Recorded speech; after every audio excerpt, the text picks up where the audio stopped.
오늘 오전에 금융투자소득세가 폐지되는 걸로 기사가 나왔더라고요. 그래서 근데 준비를 하시는 분들은 그게 오늘 기사를 알고 준비를 할 수가 없으니까 이때까지 금융투자소득세에 관련된 어제까지의 그 플로우는 20년에 제정이 됐는데 이제 시행이 전혀 안 되고 유예가 계속됐고 윤석열 대통령도 이제 2년을 더 유예하겠다라고 하셔서 25년 1월에 원래 다시 그 존폐 여부를 논할 거였는데 현 정부랑 이제 그 우측에서는 계속 폐지를 이야기했고 더불어민주당에서 계속해서 이제 금융투자소득세가 가치가 있다 여전히 라는 스탠스로 나가서 이제 대립 구도가 있었는데 더불어민주당에서 오늘 오전에 이제 이재명 대표가 금융투자소득세 폐지를 지지하겠다라고 해서 사실상 25년 1월에 폐지될 그런 상황이고요. 저도 잘 몰라서 이제 전 토론과는 다르게 이렇게 토론에 대한 간략한 설명을 하는 페이지는 안 만들었는데 뭐 대충 내용은 토론에서도 들으시겠지만 그 주식 거래를 할 때 이제 거래에서 하는 그 매매 차익에 대한 그런 세금을 부여하고 또 이제 뭐 500억이었나 아무튼 그 어떤 돈 이상의 거에 대해서 뭐 기준이 나뉜다고 하는데 아무튼 그렇습니다. 그래서 이제 주식에 세금을 매기는 것이라고 좀 거칠게 이해하시면 될 것 같고 또 토론을 집중해서 잘 들어주세요.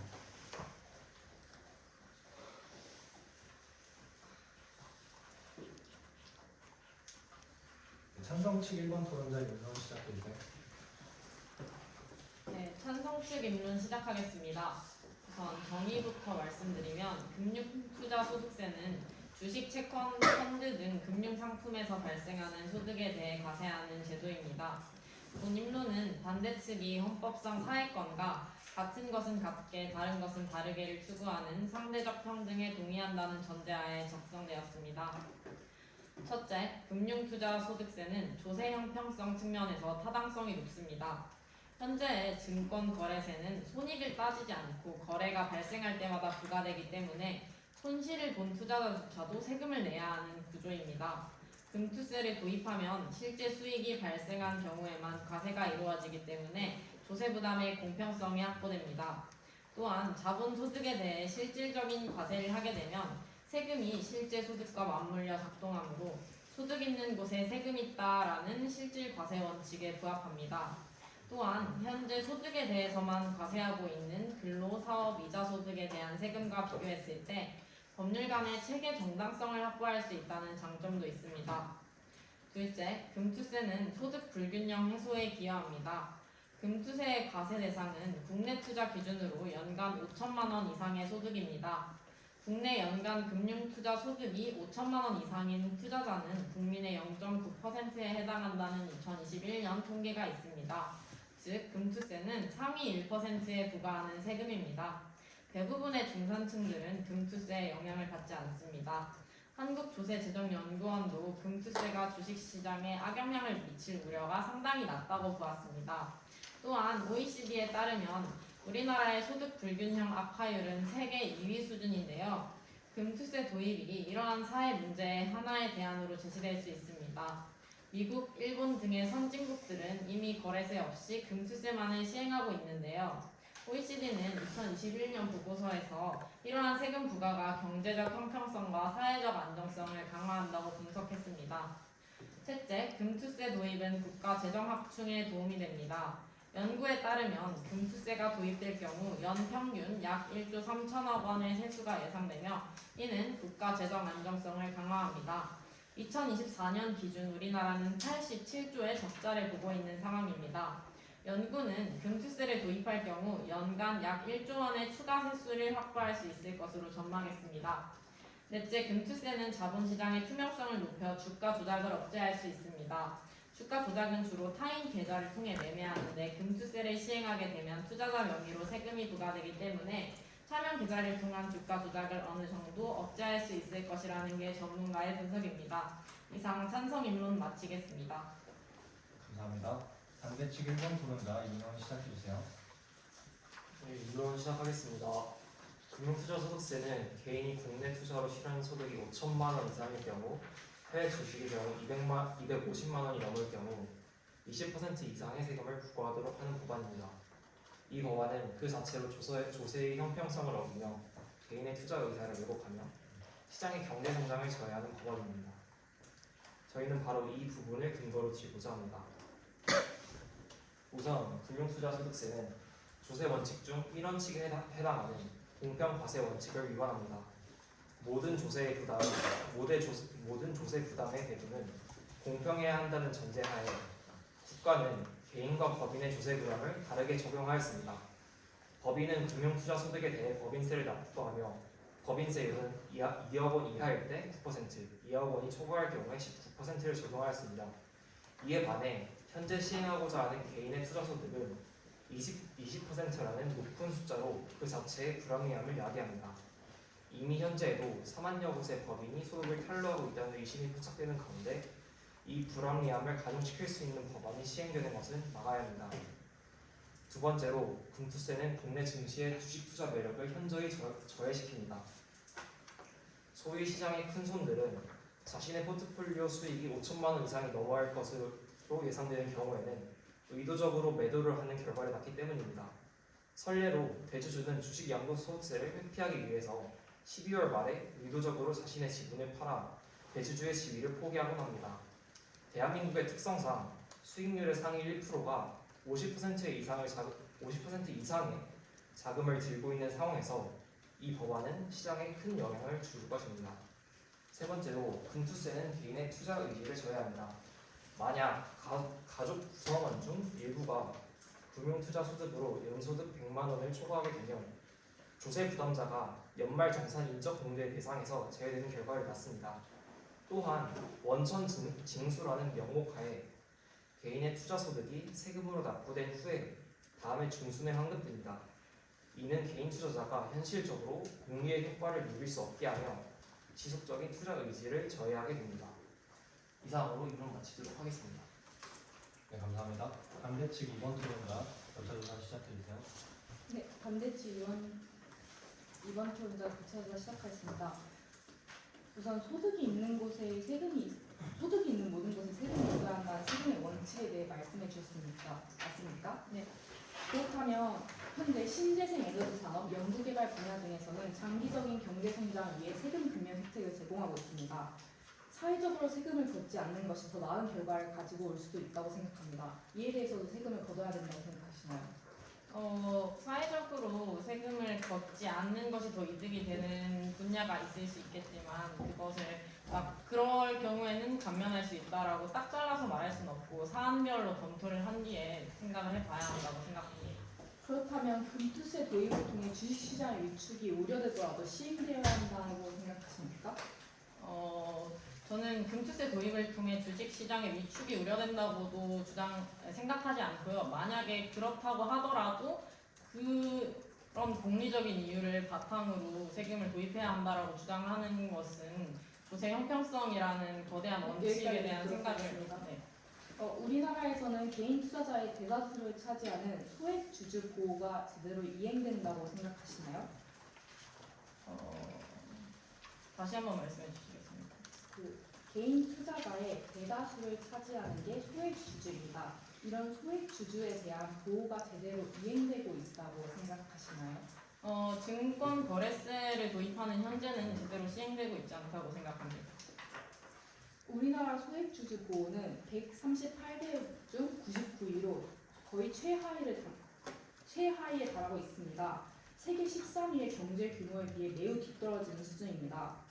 또 자본시장의 선진화를 통해 한국 시장의 부정적인 인식을 개선하지 않았기 때문에 일어난 일이라고 생각하는데요. 이러한 상태에서 금투세의 도입은 개인 투자자의 권리 보호 이전에 세금의 의무만을 강조하는 것입니다. 그리고 앞서 입론에서 미국, 일본 선진국에서 거래세 없이 금투세를 적용하고 있다고 하셨는데 그럼 우리나라에서도 금투세를 시행할 때 거래세를 폐지해야 된다고 생각하시나요? 현재는 병행하고 있는 추세인 걸로 알고 있는데 점차 금투세 도입으로 변화시켜야 한다고 생각합니다. 그렇다면 금투세 거래세 폐지가 제일 이상적인 방향으로 보시는 거 맞으신가요? 네, 맞습니다. 그렇다면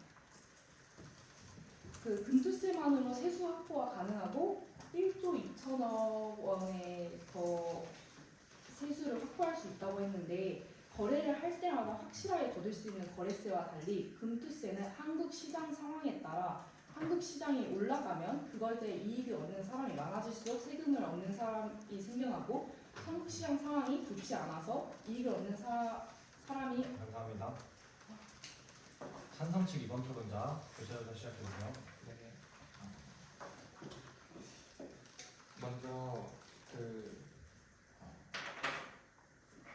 세금을 거둘 때 공평성의 측면에서 과세를 해야 한다고 말씀하셨죠. 네, 법인과 개인 세율이 저는 지금 시행되고 있는 증권거래세는 공평의 취지에 적합하다고 생각합니다. 제가 보기에는 모든 법인과 개인이 극소수의 수수료로 주식시장을 이용하고 있다는 측면에서 그 부담은 비슷하다고 생각합니다. 일문에서 말씀하셨다시피 소득이 있는 곳에 세금이 있다라는 원칙에 증권거래세도 부합한다고 보십니까? 증권거래세. 네.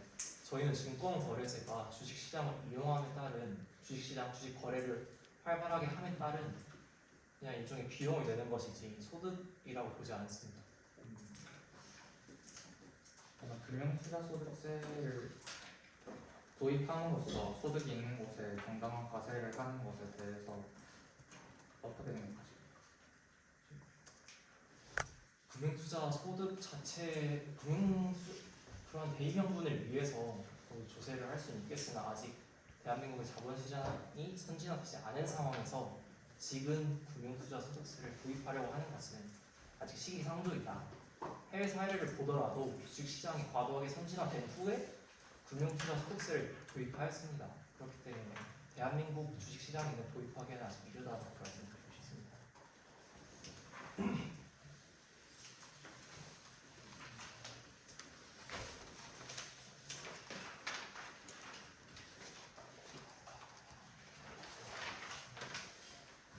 저희 대주주의 기준이 완화돼서 좀 높아졌다는 거 알고 계십니까? 대주주의 기준이요? 네. 완화- 양도소득세를 거둘 때 대주주의 기준이 높아진 것도 알고 있습니다. 몰랐어요.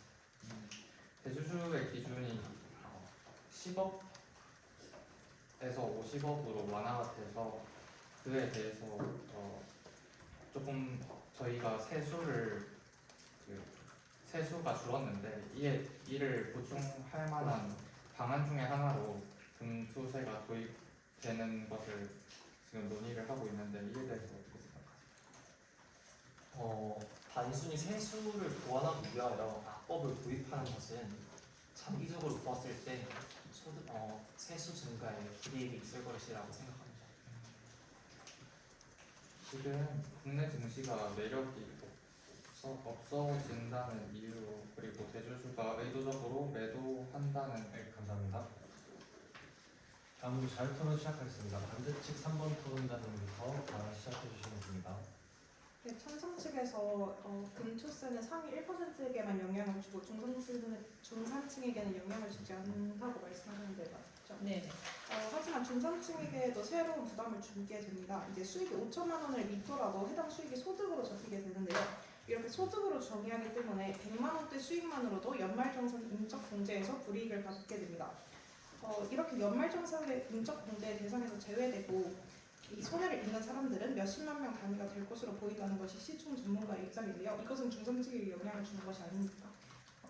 네. 금투세를 도입하게 되면 연말 정산에서 도입하게 되는 게 아니냐라는 우려가 있는데요. 그런데 한 가지 간과하고 계신 부분이 사실 그 기준이 각종 공제를 제외한 금액으로 규정이 되어 있어서 이게 금투소득세 기본 공제 금액이 적용되는 것인지 말씀하신 것처럼 그렇게 명확히 정리된 바는 없습니다. 그리고 마찬가지로 함께 우려되는 건강보험료 부과 문제가 있는데요. 이것도 동일하게 건강보험법에 따로 반영이 된 바도 없고, 그러니까 제가 말하고 싶은 부분은 말씀하신 것과 같이 딱 그렇게 될 것이다라고 명시적 규정은 없는 상황입니다. 일단 그 말하신 여러 가지 공제가 정확히 어떤 걸 의미하시는 건가요? 인적 공제 공제 대상을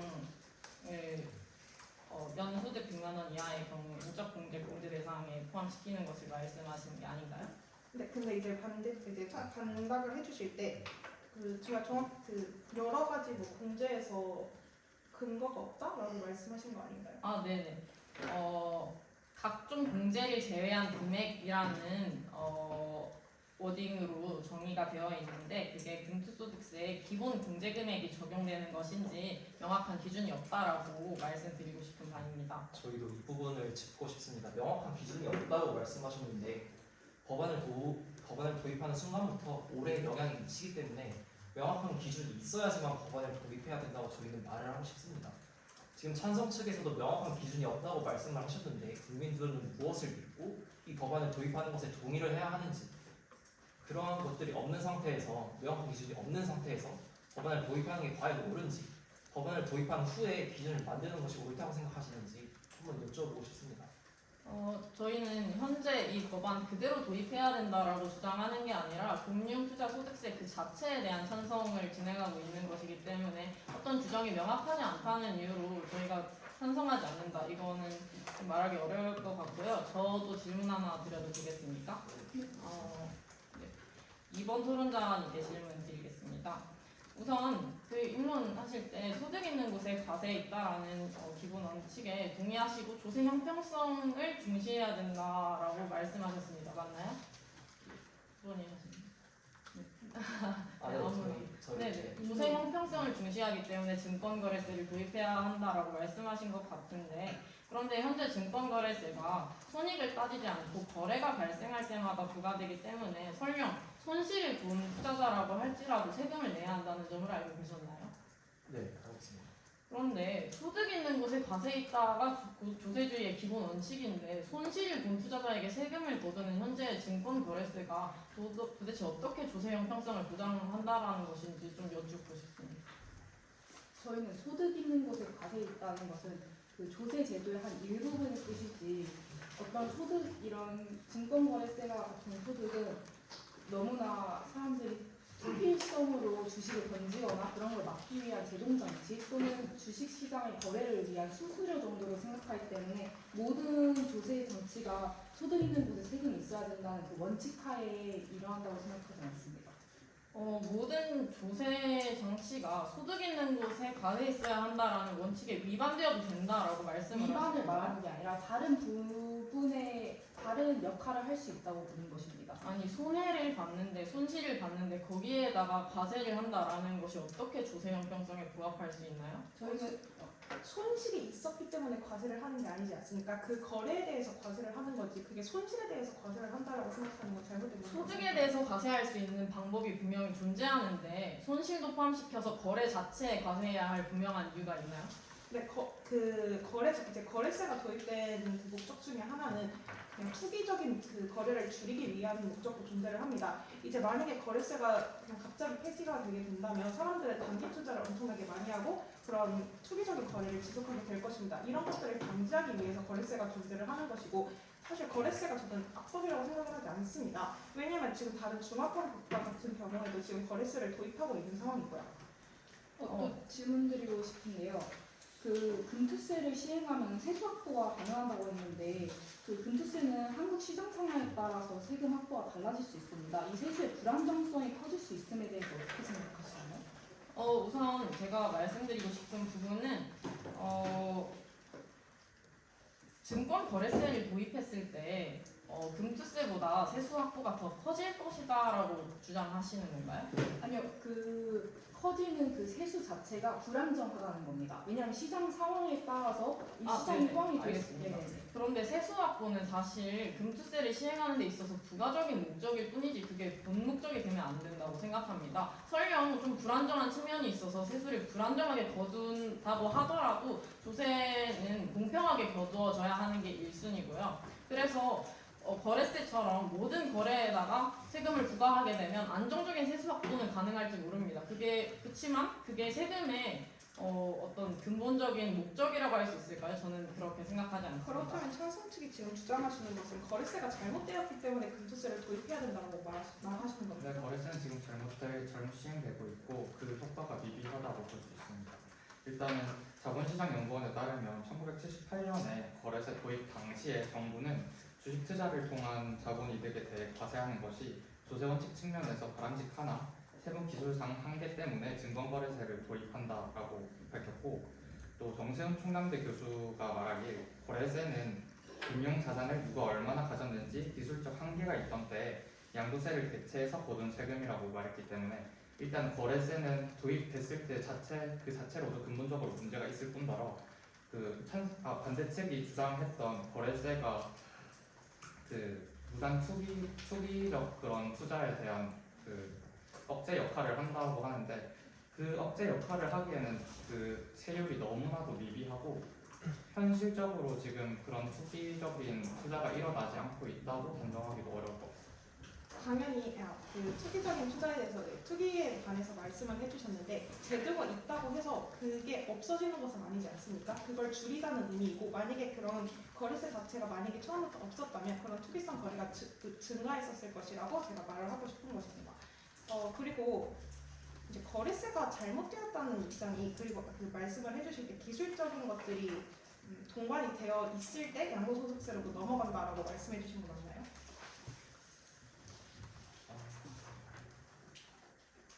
제가 그러니까 기술적 한계가 있을 때 양도세를 대체해서 거래세를 도입한 것이다라고 하는 것이죠. 그럼 저희 지금 현재 대한민국의 증권 시장에 기술적 한계가 아예 없다고 보시는 겁니까? 아예 없다고는 볼 수 없지만 충분히 그 증권 거래세를 대체할 수 있는 방안으로 금융투자세를 도입할 수 있다는 입장입니다. 하지만 금융투자세를 도입하게 되면은 아직 증권시장에서는 복리 효과 감소와 같은 여러 부차적인 문제를 해결할 능력이 아직 정착되지 않았습니다. 이런 걸로 보완할 때 그 교수님이 말씀하신 뭐 주식시장의 선진화, 아직 그러한 것들은 아직 미비한 것 아닌가요? 그럼 그 선진화의 조건이 뭡니까? 정확히 아까도 네. 한국의 그런 선진화가 부족하기 때문에 금융투자 소득세를 시행하기에는 무조건 유리하다고 말씀하실 것 같은데, 그런 정확한 그 선진화의 조건이 어떻게 좀 말씀해 주시면. 네, 자본시장 선진화 추진 방향에 대해서 기획재정부가 정의한 것에 대해서 지금 언급을 해드리겠습니다. 첫 번째, 주주가치 제고, 두 번째, 자본시장 접근성 제고, 그리고 세 번째, 공정 투명한 시장 질서 확립입니다. 이 중 자본시장 접근성 제고에서 기획재정부가 말하는 것은 금융투자소득세 폐지를 주장하고 있습니다. 이것이 기획재정부에서 제정한 자본시장 선진화 추진 방향입니다. 그래서 기준이 어떻게 된다면 하나만 다 읽어드릴까요? 일반 주주 이익을 두텁게 보고 전환사채 자사주 제도 개선. 사실 이걸 다 읽어드리기에는 조금 무리인 것 같고요. 그래서 선진화된 그런 시장에 대한 기준만 간략하게 말씀해 주세요. 일단 핵심으로 짚어야 될 것은 선진화된 기준에 대해 말을 하는 게 아니라 핵심은 선진화된 기준에 못 미치고 있다는 게 중요한 거죠. 그런 시장에서 지금 금융투자세를 도입하면 안 된다고 말을 하는 거예요.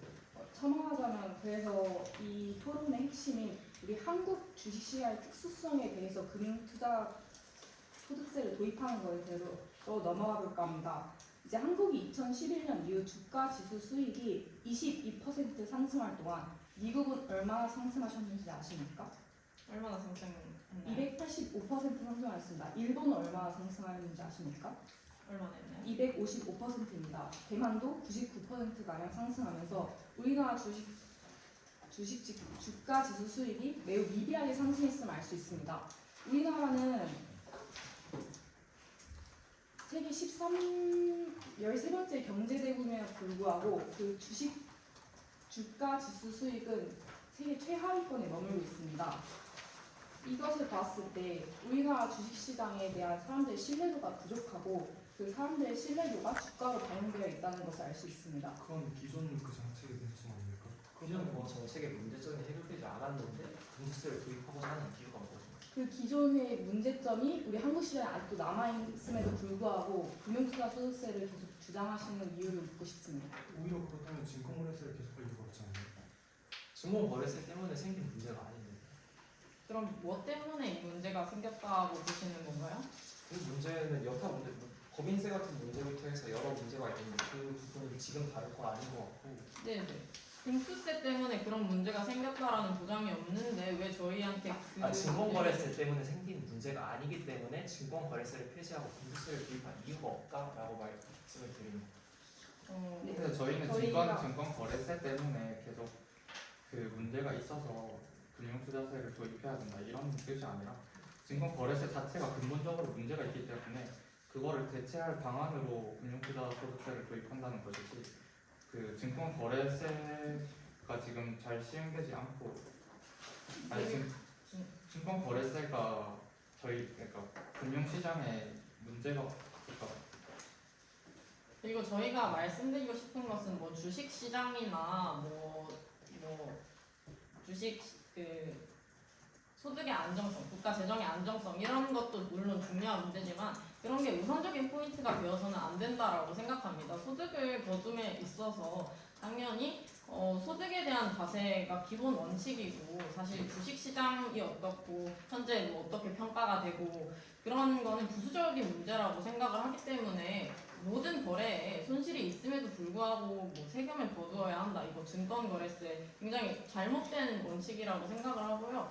그래서 오히려 아까 전에 말씀을 해주셨는데 지금 저희가 뭐 주식 시장 뭐 증가율이 낮다 이런 문제들이 있으면 오히려 금투세를 도입해서 그 변화된 상황을 지켜봐야 되지 않을까요? 증권거래세를 시행했을 때조차 뭔가 잘 된다는 보장이 없으면 충분히 변화를 할 수 있는 실익이 존재한다라고 생각합니다.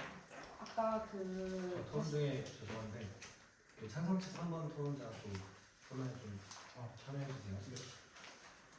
아까 그 한국 지금 주식시장의 원인에 대해서 질문해 주셨기 때문에 그에 대한 답변하겠습니다.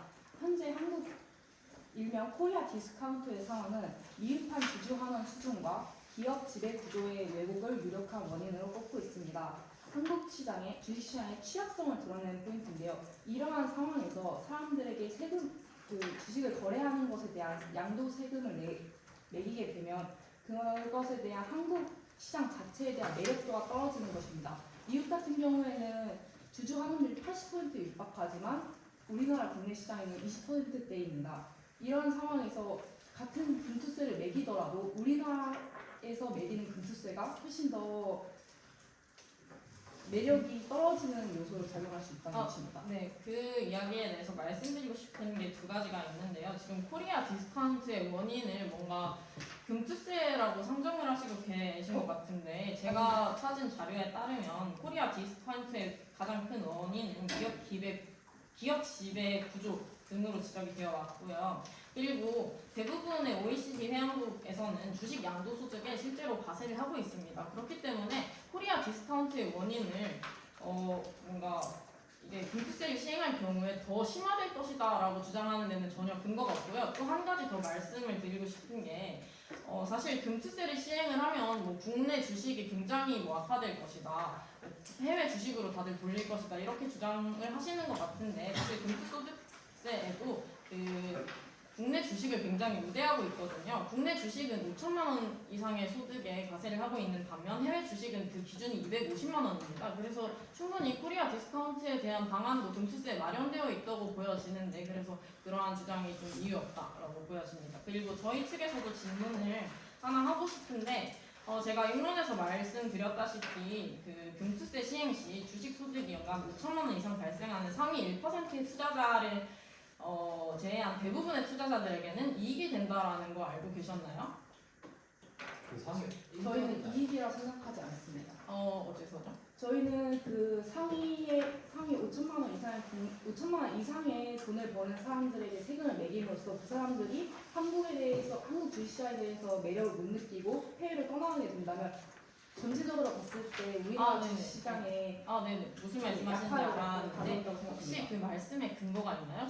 저희는 근거가 있거든요. 한국조세재정연구원에서 발행한 보고서를 제가 입론해서 제시를 드렸는데 금투세가 국내 주식시장에 악영향을 미칠 우려가 상당히 낮다고 보았는데 그 이유가 상위 1%에게 부과하는 세금이기 때문에 대부분의 중산층들에게는 큰 영향이 없을 것이다라고 보고한 바 있습니다. 그런데 어떤 근거를 가지고 주장을 하시는지 좀 근거를 들어주시면 감사할 것 같습니다. 혹시 주식시장이 단순히 상위 1%한테 영향이 주면 끝난다고 생각을 하십니까? 그러니까 상위 1%의 사람들이 영향을 받으면은 그거는 그 효과로 끝이 난다고 아, 생각을 네. 하십니까? 그러니까 상위 1%의 그 영향력이 주변에 미치기 때문에 그 시장 악화를 초래할 것이다 이렇게 주장하시는 거 네, 맞으시죠? 그냥 다시 제가 하나 여쭤볼 게 있는데 주식시장의 근본적인 목적이 뭐라고 생각을 하십니까? 무엇입니까? 기업이 자본을 조달하고 이에 따라 경제가 안정적으로 성장할 수 있는 기반을 만드는 것입니다. 네, 하지만 이렇게 기업이 자본을 유치해서 성공을 하고 시장에서 제대로 된 가치 평가가 이루어질 때 소액 투자자들도 거기에 대해서 자연스럽게 그 혜택을 받게 됩니다. 하지만 아까 말씀해주신 것처럼 5천만 원 이상의 수익을 얻는 경우에만 과세한다. 그렇기 때문에 소액 투자자들에게 과세되지 않기 때문에 문제가 되지 않는다. 이런 식의 논리는 사실 근본적인 주식시장 목적 자체를 생각하지 않고 말씀하시는 것이라고 생각합니다. 첨언하자면 대한민국 코스피 시장의 상위 1%가 60% 이상의 자금을 들고 있습니다. 그렇기 때문에 그들이 매도한다면 중산층의 개인 투자자가 매도하는 것보다 더 큰 영향이 있을 네, 거라고 더 큰 영향이 있을 것이라는 주장 잘 들었고요. 그런데 제가 말씀드리고 싶은 것은 설령 그렇다고 하더라도 1%의 투자자들의 이익을 생각을 해주느라 99%의 국민의 어떤 조세 공평성을 희생하는 것인데 그게 공리적인 이유로 정당화될 수 있다라고 생각이 드시나요? 이 시간 동안 이 부분을 짚고 넘어가야 할 것 같은데 소득 있는 곳에 세금 있다라는 것이 헌법 원칙은 아닙니다. 그냥 단순히 말하는 격언일 뿐이죠. 지금 법원이 아니라 대한민국- 조세주의 원칙입니다. 네, 그 원칙일 뿐이죠. 그래서 사실 뭐 기부나 그러한 여러 가지 소득을 통해서 소득이 있을 때도 합당한 이유가 있다면 세금을 물리지 않습니다. 역으로 뭐 양도세나 그런 것들이 양도세나 뭐 법인세 그런 거 법인세 아니죠. 양도세가 있을 때는 소득이 아닌데도 과세를 합니다. 이렇게 보았을 때 세금을 매기는 원칙은 소득이 있는 곳에 세금이 있다가 아니라 합당한 이유가 있고 그 이유가 타당하다면 세금을 매기는 거죠. 말씀하신 부분은 소득이 아닌 곳에도 세금이 있을 수 있다라고 주장을 하셨는데 제가 말하고 싶은 부분은 소득이 아닌 곳은 상관없습니다. 소득이 아닌 곳에 세금이 있을 수 있지만 제가 말하고 싶은 건 소득에는 무조건 세금이 있다라는 거고 이거는 무조건 지켜져야 하는 조세주의 원칙입니다. 그리고 현재 지금 주식 소득 말고 근로사업 이자 소득에 대해서는 전부 다 소득 있는 곳에 과세 있다라는 원칙을 고수하고 있는데 이 주식 소득에 대해서만 고수하지 않는 것은 다른 법률과의 체계 정당성을 좀 악화시키는 것 아닌가요? 이것에 대해서는 어떻게 생각하시나요? 원리 원칙 좋습니다. 원리 원칙 지키는 거 중요하죠. 하지만 저희가 현 상황을 보고 그 원리 원칙을 반영할 수 없을 때에는 그 현 상황에 맞춰서 원리 원칙을 바꿀 줄도 알아야 어째서 됩니다. 원리 원칙을 맞출 수 있는 상황이 아니라고 생각하시는 거예요? 저희는 그것을 코리아 디스카운트로 꼽습니다. 제가 그 정- 코리아 디스카운트는 아까 전에 반박을 그래서 드렸는데 정정하고 싶은 게 저희가 그 금투세를 코리아 디스카운트 원인이라고 말씀하셨다고 하셨는데 저는 미흡한 주주환원 수준과 기업 지배 구조를 유력한 원인이라고 꼽으며 그 한국 주식 시장의 취약성이 이러한 미흡한 주주에 대한 이익을 배출하는 것으로 그 소득의 분배가 제대로 이루어지지 않는다는 지금 현상을 말씀드리고 있는 것이고 그래서 그런 현 상황에서 세금을 도입하는 게 시기상조라는 걸 말씀드리는 거죠. 일단은 조세 원칙을 원칙을 지킬 수 없다는 상황을 말씀드리고 지키면서 일단 조세를 해야 되는 게 맞잖아요. 지킬 수 없다는 그러니까 상황을 지킬 수 없는 상황에서라도 에서라도라는 원칙은 지켜져야 한다는 것이 그 원칙의 단어 정의 아닙니까? 알겠습니다. 그러면 그 원칙을 지키도록 하고 그 법률 자체가 잘못됐기 때문에 나중에 하자는 걸로 저희는 초점을 맞추겠습니다. 지금 법인세를 보시면 과세 표준이 2억 원 이하인 법인의 경우에는 9%를 내는데 개인의 경우에는 20%를 넘기고 있어요. 이는 역진세가 부과되는데 자본시장에 있어서 역진세가 부과되는 경우는 단 한 차례도 없었습니다.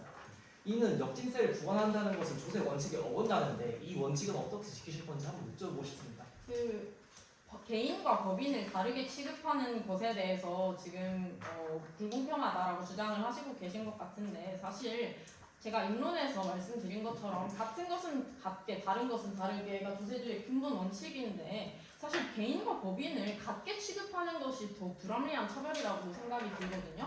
개인과 법인을 같게 취급해야 하는 이유가 뭐라고 생각하십니까? 그게 취급하는 게 아니라 개인에게 20%를 부과하는데 법인에게 9%를 부과하고 있어요. 그러니까 조세 평등주의에 또 다른 해석을 붙이자면 능력이 되는 사람에게 그 능력만큼 부과해야 한다는 것인데 개인에게 20%를 부과하는 이 부담이 법인에 비해서 현저히 높다는 거죠. 그렇기 때문에 금융투자소득세의 세율이 안정적이지 못하다, 역진세의 구조를 띠고 있다라고 말씀을 법인에게 9% 부과하고 개인에게 20% 부과하는 것이 다르다라는 건 알겠는데 불합리하다에 대한 논증을 지금 안 하시고 계시거든요. 어떠한 이유로 이게 불합리하다라고 주장하시는 건지 좀 근거를 들어주시겠습니까? 관련 헌법재판소 판결이라고 있나요? 단순히 20%를 부과하고 9%를 부과하는데 여기에 대해서 뭐가 더 불합리하다? 아니 개인과 법인의 합리적인 차별점을 생각하면 그것이 어째서 불합리한 차별인지 그게 납득이 안 되거든요. 그거에 대해서 추가 설명이 필요할 것 같습니다. 그리고 금융투자소득세의 이 과세 세율이 개인에게 20%라는 것에만 초점이 맞춰져 있는데 이게 5천만 원 이상의 소득을 벌었을 때 그 이상의 소득에 대해서만 20%를 과세하는 것이기 때문에 개인에게 20%가 일률하게 모든 소득에게 적용된다고 보고 그렇게 판단하시는 것처럼 보이게 말씀하시는데 이게 아니라는 점 한 번 더 상기시키고 싶습니다. 거기에 대해서 다시 한번 저희가 강조를 하고 있지만 1%에게 부담이 1%에게만 부담이 되는 것이 아니라 저희가 앞에서 말을 했던 연말 정산이나 아니면 그 영향력이 다른 경위들에게까지 영향을 준다라는 것을 다시 주장을 하고 싶고요. 그리고 아까 말씀해주신 것처럼 연말 정산에 대한 기준이 아직까지 정해지지 않았다라고 말씀을 해주셨지만 그것은 오히려 저희가 그렇기 때문에 도입을 하면 안 된다라는 근거로 다시 한번 그렇기 때문에 추가적인 입법으로 금투세를 도입하면서 개선된 정책을 시행할 수 있다라고 저희는 말씀을 드리고 싶습니다. 네, 금투세에 딱 정해진 것이 아니라 충분히 행정 재량으로 변경할 수 있는 상황이라고 그렇게 주장을 드리고 싶은 것입니다. 네, 그리고 추가적으로 이제 금투세를 도입을 하게 되면 국가 재정이 확충된다라고 말씀을 해주셨는데 여기에 대한 근거 그냥 단순히 1.3조 원의 세수가 증가될 수 있다라는 그런 것인가요? 이거는 연구를 통해서 좀 공식적으로 나온 출처 자료고요. 네, 저희는 국가 재정이 1조 3천억 원 확충된다라는 근거를 가지고 말씀드린 것입니다. 사실 2023년에 시행되기로 했고 그리고 나서 이제 유예가 되고 나서 증권거래소 영수를 낮추는 과정을 좀 거쳤습니다. 그로 인해서 이 대략 1조 5천억 원 정도의 그런 세수가 여전히 발생했는데 이제 와서 금융투자 소득세를 도입을 실시하는 것은 결론적으로 그래서 그런 세금을 좀 포기하는 것도 마찬가지입니다.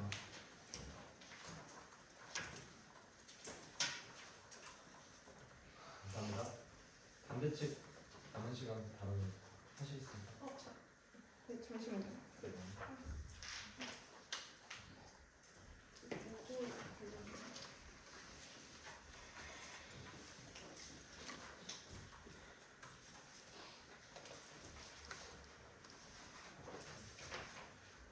제가 지금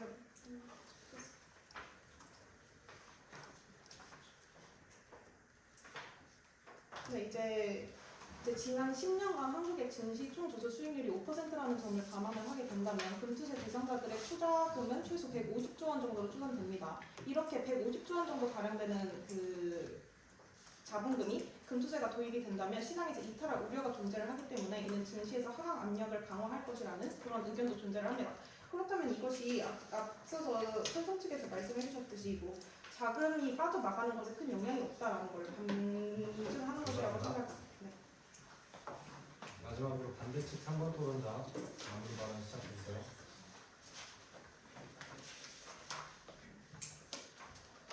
네, 저희 반대측은 주식소득에 대해 금융투자소득세를 시행해야 하는가에 대해서 반대합니다. 첫 번째 근거로 저희는 공평과세 원칙을 위반한다고 주장을 했고요. 여기에 대해서 두 번째 근거 또한 국내 증시의 투자 매력을 현저히 저해한다는 것이었습니다. 또한 세 번째는 개인의 투자 의지를 저해한다는 것이었습니다. 이에 대해 찬성 측의 경우에는 공통적으로 거래세 부과 자체에 대한 측면에서 말씀을 해주셨는데요. 거래세 부과가 불공평한 것이라고 언급해 주셨습니다. 또한 그 거래세가 폐지되기 위해서는 기술적인 바탕이 있어야 된다라고 말씀을 해주신 것 같은데요. 하지만 이런 기술적인 바탕이 되었다는 그런 현재 우리나라가 기술적인 바탕이 준비가 되었다는 것에 대한 근거는 존재하지 않았습니다. 또한 저희는 선진화된 자본시장에 대해서 그 기획재정부에서 이제 금융투자소득세 폐지를 통해서 선진화된 자본시장을 추구할 수 있다는 것을 근거로 들어서 반박하게 되었습니다. 또한 국내 증시의 투자 매력을 현저히 저해한다는 저희의 주장에 대해서 큰 반박을 저는 듣지 못했는데요. 추가적으로 아까 마지막에 제가 말했다시피 이제 금투세 대상자들의 투자금이 최소 150조 원으로 추산되고 이러한 금액이 빠지게 된다면 우리나라의 자금에서 시장이 이탈할 우려가 있다고 말씀드렸습니다. 또한 개인의 투자 의지 저해에 대해서 저희 반대 측은 단순히 1%의 사람들만 영향을 받는 것이 아니라 그 밑에 있는 개미들 그리고 연말 정산 과정에서 제대로 정산을 받지 못할 수 있다는 우려를 드러냈습니다. 하지만 찬성 측의 경우에는 이를 제도적으로 바꿀 수 있다고 말을 하였지만 이는 그 금투세 도입 이후에 대한 것이지 여기에 대해서도 오히려 합의점이 없다고 생각을 합니다. 또한 찬성 측의 경우에는 조세 형평성인 소득이 있는 곳에 과세를 해야 된다라고 말을 하면서 다시 한번 거래세에 대해서 언급을 했습니다. 하지만 저희 반대 측은 다시 한번 주장합니다. 거래세의 경우에는 그 자체가 저희는 악법이라고 생각을 하지 않습니다. 거래세의 경우에는 물론 소득에 대해서 과세를 하는 것은 아니지만 거래를 한다는 점에 있어서는 과세를 하는 점으로 저희는 다른 측면이라고 봅니다. 또한 거래세는 그 목적 자체가 투기를 막을 수 있다라는 목적 자체가 있기 때문에 저희는 증권거래세에 큰 문제점이 있다고 생각하지 않습니다. 또한 소득 불균형을 해소할 수 있다라고 말씀을 해주셨지만 이도 앞서 저희가 말한 세 번째 논거랑 비슷합니다. 이 소득 불균형은 단순히 상위 1%에 해당하는 사람들에만 영향을 주는 것이 아닙니다. 중산층에게까지 영향을 줄 수 있습니다. 또한 국가 재정을 확충시킬 수 있다라고 말씀을 해주셨는데요. 저희가 논의를 하지 못했지만 이제 증권거래세가 폐지된다면 그에 따른 영향도 있을 것이고 증권거래세의 경우에는 외국인까지도 영향을 받게 됩니다. 감사합니다. 찬성 측 3번 토론자 마무리 발언 해주세요. 안녕하십니까. 찬성측 마무리입니다. 마무리에 앞서서 이미 금융투자소득세는 2023년에 시행되기로 했었고 이를 바탕으로 증권거래세와 양도세를 낮추는 과정을 밝히고 싶습니다. 그로 인해 대략 1조 5천억 원 정도의 차세 결손까지 발생한 가운데 이제 와서 금융투자소득세 도입을 폐지하는 것은 결론적으로 얻어야 하는 세금을 포기하는 것과 마찬가지입니다. 오늘 토론에서 상대팀께서는 첫째, 금융투자소득세는 조세의 공정성을 해친다. 둘째, 금융투자소득세는 시장거래를 위축한다. 셋째, 개인 투자자들의 투자 심리를 위축한다. 라는 세 가지 근거를 들어 문제에 반대하셨습니다. 저희 팀은 상대팀의 각 주장에 대해 다음과 같은 근거로 반대하였습니다. 첫 번째 주장에 대해서는 기존소득세의 본질적인 한계점에 근거에 반대하였습니다. 기존소득세는 1978년 세무기술상의 한계 때문에 도입된 과도기적 정책이고 그 결과 거래 손실에서도 조세가 발생합니다. 또한 우후죽순 튀어나오는 파생상품들은 세금 적용이 복잡하게 적용됩니다. 그 결과 상품 간의 차별점이 발생했고 말씀하신 바와 달리 공평성을 일치했으므로 제도적으로 이런 문제를 해결하기 위해서도 금융투자소득세를 시행해야 한다고 주장하였습니다. 두 번째 주장에 대해서 상대팀께서는 말씀하신 바에 따르면 금융투자소득세 시행 시 국내 투자자가 해외로 빠져나갈 수 있다고 말씀하고 계시지만 아시다시피 미국과 일본, 각 선진국에서는 벌써 금융투자소득세와 같은 법률론을 시행하고 있는 만큼 빠져나갈 수 있는 국가가 한정 중입니다. 게다가 말씀하신 바와 같이 현 주식시장이 1%에 해당되는 투자자들의 손에 젖어지게 되는 상황은 현 주가 조작 사이클에서 보이는 대표적인 원인으로 꼽힙니다. 말씀하신 바와 같이 주식시장의 위축을 초래할 수 있지만 주식시장의 평성과 무게는 해소를 위해서라도 금융투자소득세는 시행되어야 한다고 주장했습니다. 마지막으로 세 번째 주장에 대해서는 개인 투자자들의 투자 심리가 위축될 수 있다고 하신 것 같지만 금융투자소득세는 대소득세가 아니라 98%를 위한 정책인 만큼 그럴 가능성은 적다고 말씀드리고 싶습니다. 상위 1%의 5천만 원 이상의 소득에 대해서만 과세를 하는 만큼 기존 투자자들의 세금이 사라져 주식거래 과정이 축소될 수 있어 주식거래가 활성화될 수 있습니다. 이상의 이유로 저희 팀은 주제에 항상 먹고 상품의 주제가 아니었습니다. 네, 감사합니다. 이상으로 토론 마치겠습니다.